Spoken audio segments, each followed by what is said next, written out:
بە بەشداری ژمارەیەک لە مامۆستایانی زانکۆ و پەیمانگا بەشی ڕاگەیاندن و ڕۆژنامەنووسان دیالۆگی ئەکادیمی دەربارەی میدیا لە ساڵۆنی کوردستانی نوێ بەڕێوەچوو. تێیدا گفتوگۆ کرا لەسەر تایبەتمەندیەکانی کۆمەڵگا لە قۆناغی گواستنەوە لە سیستەمێکی تۆتالیتارەوە بەرەو دیموکراسی و گرفتەکانی ڕاگەیاندن و هەروها میدیای کوردی تا چەندێک توانیوێتی قۆناغەکانی گواستنەوە تێبپەڕێنێت.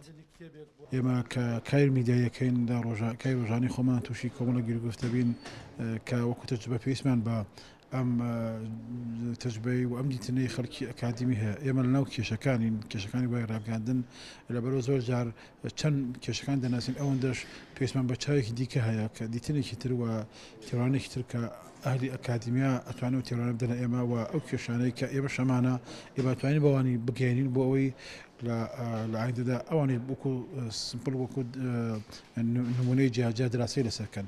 بۆیە ئەم ئاوێتە بوونە لە ڕاستیەکارێکی زۆر گرنگە.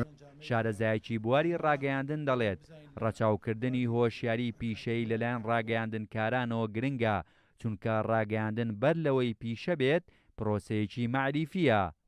بوونی ئەو کۆڕ و دیالۆگ و دیبەیتانە هەنگاوی زۆر باش و جددین، بەڵام لەوانە گرنگتر ڕەچاوکردنی هۆشیاری یاخودبوونی هۆشیاری پیشەیە لەلایەن ڕاگەیاندکارانەوە، چونکە بیرمان نەچێ ڕاگەیاندن بەر لەوەی کە پیشە بێت پرۆسەیەکی معریفیە، واتە دەبێت ڕاگەیاندکار معریفەیەکی باشی هەبێت لە بوارە جیاوازەکاندا بۆچی پێیام ئاراستە دەکات، ئامان چێلەوە ئایا کە ئەو پەیامەی بە جۆرێک بێ بە جۆریشتر نەبێت، کاردانەوە فیدباشی چۆن دەبێت، چی دەکەوێتەوە لە کۆمەڵ، هەموو ئەوانە دەبێت تاوتێ بکا بە وردەی خاتە بەردەم خۆی و ئاگاداری ئەجێندا جیاوازەکان بێت.